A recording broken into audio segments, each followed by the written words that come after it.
Anti corruption bureau सोलापूरच्या घटकाने दक्षिण सोलापूर पंचायत समितीचे विस्तार अधिकारी संदीप सुधाकर खरबस यांना 2,000 रुपयांची लाच स्वीकारताना रंगेहात पकडले आहे।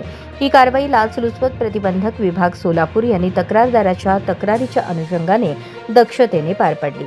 मिळालेल्या माहितीनुसार मौजे येळेगाव तालुका दक्षिण सोलापूर येथील ग्रामपंचायतीत 15व्या वित्त आयोगाच्या निधीतून सिमेंट कॉन्क्रीट रस्त्याचे काम करण्यात आले होते। काम पूर्ण झाल्यानंतर तक्रारदाराने त्या संबंधित 1 लाख रुपयांच्या बिलाचे मूल्यांकन प्रमाणपत्रासह प्रस्ताव दक्षिण सोलापूर पंचायत समितीकडे सादर केला होता। तक्रारदार हे या बिलाच्या मंजुरीसाठी आणि रकमेच्या वितरणासाठी पाठपुरावा करत असताना विस्तार अधिकारी संदीप खरबस यांनी तक्रारदाराकडून ग्रामपंचायत बँक खात्यातून बिलाची रक्कम काढण्यासाठी परवानगी देण्याच्या बदल्यात स्वतःसाठी 2,000 रुपयांची लाच मागणी केली असल्याची तक्रार करण्यात आली।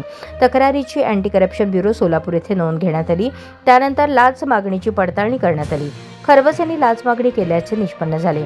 जिल्हा परिषद कार्यालय सोलापूर येथे सापळा कारवाई दरम्यान तक्रारदाराकडून 2,000 रुपयांची लाच स्वीकारताना संदीप खरबस यांना एसीबीच्या पथकाने रंगेहात पकडले। या प्रकरणी सदर बाजार पोलीस ठाणे सोलापूर शहर येथे गुन्हा दाखल करण्याची प्रक्रिया सुरू असून पुढील तपास लाचलुचपत प्रतिबंधक विभाग सोलापूर करत आहे।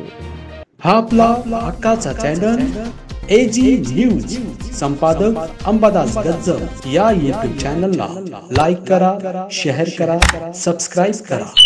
संपर्क 94 92 37 68 92।